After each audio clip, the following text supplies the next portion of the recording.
Salam GPN, salam Malaysia. Kita berjumpa lagi ya.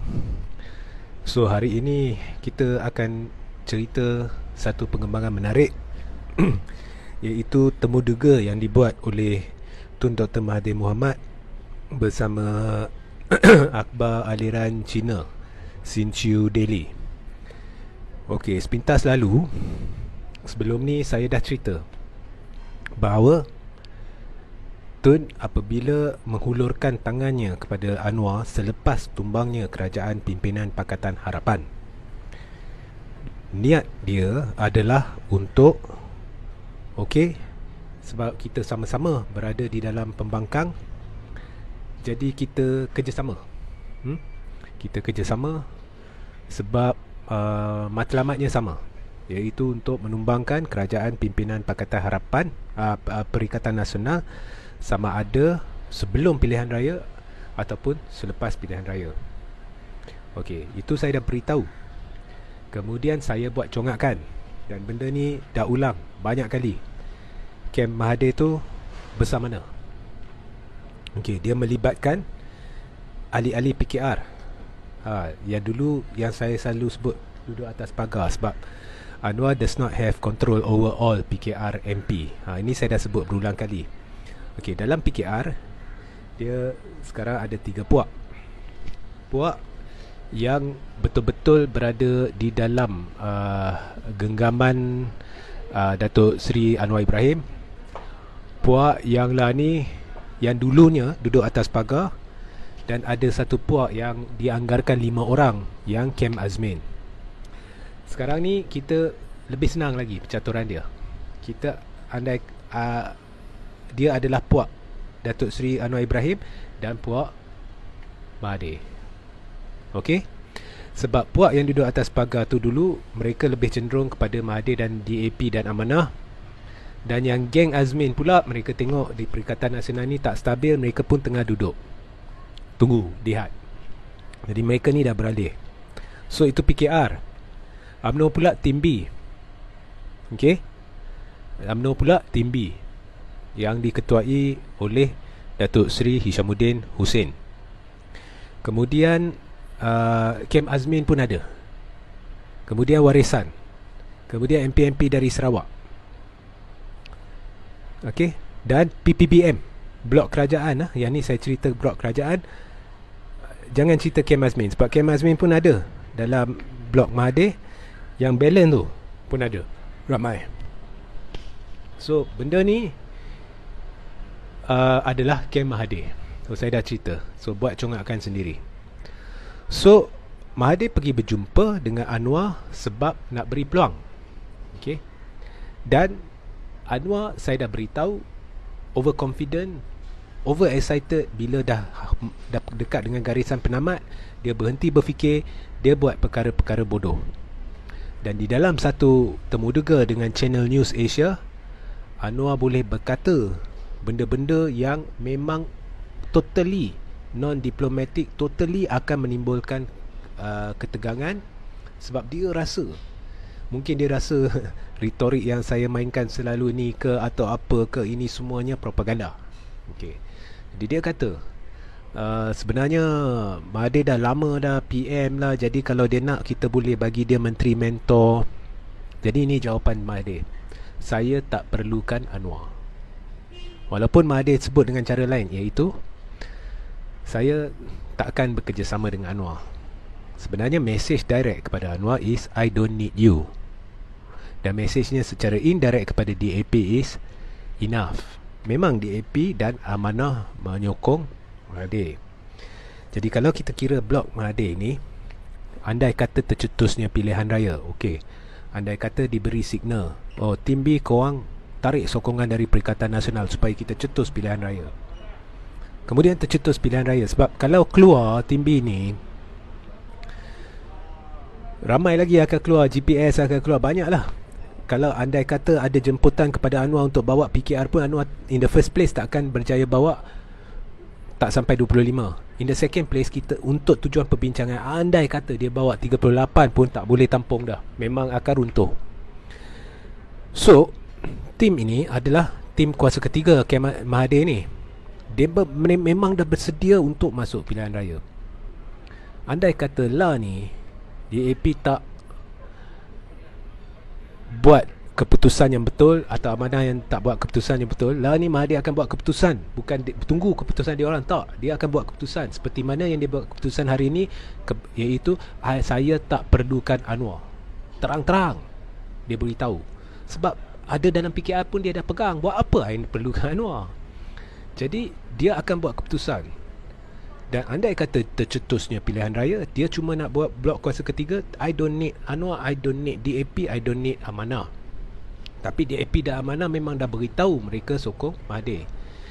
Tapi secara tidak langsung Mahathir juga sedang beri signal kepada DAP. Sebab hari tu DAP kata, oh jangan bimbang Anwar, Mahathir dah kata dia nak 6 bulan. Kalau dia tak mau 6 bulan, dia tak letak jawatan dalam 6 bulan, kami akan gugurkan keahlian kami dalam kerajaan, dan kemudian akan kami akan MP akan DAP akan letak jawatan, kemudian kami akan cetuskan pilihan raya. Ini satu pembohongan dah helah DAP. Dan saya dah jelaskan semalam, tolong tengok sidang semalam, bahawa DAP akan terkubur tanpa Mahathir. Sebenarnya perlukan Mahathir. So there is no such thing as kalau Mahathir tak letak jawatan selepas 6 bulan, DAP akan keluarkan ahli-ahli parlimen dia. DAP tak berani. Kalau dah berani, dulu pun dah buat. Tak berani sebab dia akan terkubur. So benda-benda ni got to stop. Okay, sama ada jelaskan sokongan atau tidak. Tapi jangan jelaskan sokongan sambil cuba mengagung-agungkan diri, sambil cuba menaikkan martabat diri lebih daripada kedudukan anda sebenarnya. Kedudukan sebenarnya this is Tun, this is DAP, this is Amanah, semuanya perlukan Tun. This is Tim B, this is Warisan, this is GPS, this is DAP, this is Amanah, Tun. Kemudian ada Anwar dan serpihan kuncu-kuncu dia. Kemudian ada di sebelah sana ada perikatan dengan serpihan sebenarnya perikatan. Sebab bila saja tercetus, ada yang berlaku fenomena alih sokongan, iaitu mereka akan tarik diri daripada menyokong perikatan. Ramai. Okay, so ini situasi dia.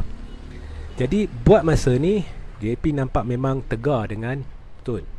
Sampai hari ini lagi sekali ada dorongan kepada Anwar, please tolonglah, sedarlah kita perlu Mahathir. DAP sedang merayu ni. Sebab DAP tahu akhirnya kena buat keputusan, DAP dan Amanah. Mereka kena Tun atau Anwar. Maknanya mereka mungkin kena putuskan hubungan dengan Anwar. Itu yang mereka tak mau. Mesej saya kepada DAP, Mahathir dah beri satu mesej yang jelas kepada Anwar. Yang dulu saya hulur tangan, itu diplomasi. Saja nak tengok kamu berubah tak, masih lagi dengan perangai lama tak. Cuba untuk nak peralihan kuasa, nak kuasa, nak ini, nak itu, nak sebagainya. Okey. Jadi saya cuma nak lihat betul ke tidak kamu dah berubah. Dan saya nak beri peluang. Tapi apabila dia lihat kerana ni, dia dah bunyi semboyan. Dia dah bunyi semboyan. Dia tak cakap berbelit, dia tak cakap berlapik. Dia terus terang, saya tak akan kerjasama dengan Anwar. Okey, dan dia dah hint DAP dengan Amanah dengan saya. Okey, terang-terang. Sekarang ni nombor satu, tak usah cerita peralihan kuasa. Itu satu pembohongan. Perjanjian peralihan kuasa itu satu perbohongan. Perjanjian tu sebenarnya tak ada nilai.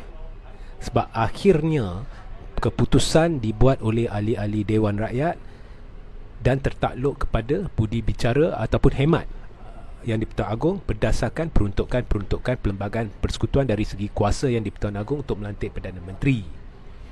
Jadi there is no such thing as perjanjian tu semua helah. DAP tak payah sentuh benda tu. Okey, tak payah cuba nak tunjukkan bahawa mereka ada kontrol. Kalau tidak, Mahathir tak ikut, kami akan letak. No. Mengaku bahawa kamu perlu Mahathir. Kalau tidak, kamu terkubur. Okey, itu nombor satu. Nombor dua, andai kata tiba-tiba Anwar kata, okey lah, dia dah sedar Mahathir is serious, Mahathir tak perlukan dia. Okey lah, saya bersetuju. Nak kerjasama, tetapi sorry lah, tak ada peralihan kuasa, tak ada perjanjian peralihan kuasa.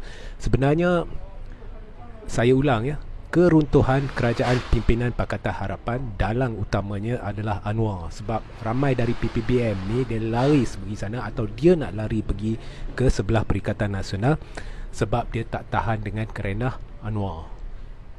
Termasuk Azmin, termasuk 10 dari PKR Kem Azmin yang lari, semuanya kerana Anwar. Jadi Mahathir, saya dah beritahu hari tu, Mahathir, kalau kau anggap dia adalah seorang pencatur yang bijak luar biasa, kau ingat dia nak terbuka pergi berunding dengan Anwar begitu saja tanpa backup plan, tanpa ada plan B? Sorry lah. Okey, so itu situasi dia. Di sebelah perikatan pula macam mana? Okey, jadi terbukti ya, apa yang saya katakan tu benar. Bukan saya sekadar bercakap sahaja, memang benar bahawa Tun memang ada beri satu jangka masa kepada Anwar walaupun dia tak sebutkan, dan dia memang bercadang dari awal kalau tidak dipenuhi, atau saya tak ada 10 tahun nak tunggu, 20 tahun nak tunggu. Dalam jangka masa pendek itu, kalau Anwar tidak bekerjasama, dia akan buat keputusan, dia akan beri deadline, dia akan beri kata putus. Dan ini dah beri kata putus. Okay, so terbukti ya, saya bukan sekadar berretorik. Di sebelah bukan hanya terbukti saya tak berretorik, ada ejen-ejen propaganda belah tim A. Cuba nilai balik live yang dia orang buat. Cuba nilai balik apa yang dia orang kata. Dia orang kata sebenarnya Mahathir sedang merayu pada Anwar. Sekarang kau fikir sendiri mana propaganda, mana kebenaran. Okey? Okey, itu kau orang buat sendiri. Ini sesi kebenaran. Lagi satu, Regi, terima kasih. Saya 2-3 ni saya kenal sebenarnya, sebab saya ada list daripada sumber sahih ni, siapa tajaan tim A ni. Regi, terima kasih. Kamu dah, dengan berjayanya kamu dah tunjukkan ada perpecahan Melayu Islam dalam UMNO. Jadi sekarang dia orang dah tahu, ketua-ketua yang dah tahu, terima kasih. Sekarang kau boleh berhenti, mereka akan lakukan sesuatu. Mesej saya kepada orang yang hantar mesej tu, jangan buang masa saya dengan mesej-mesej bodoh macam tu. Okey? Jangan buang masa. Okey, baik. Sekarang belah Perikatan Nasional, dia ada dilema. Dilemanya ialah tim A yang pada asalnya ada dalam perancangan dia untuk runtuhkan kerajaan, sekarang tengah dilema. Sebab dia dah memang tahu dari awal sebenarnya Muafakat Nasional ni tak semestinya berjaya dalam pilihan raya.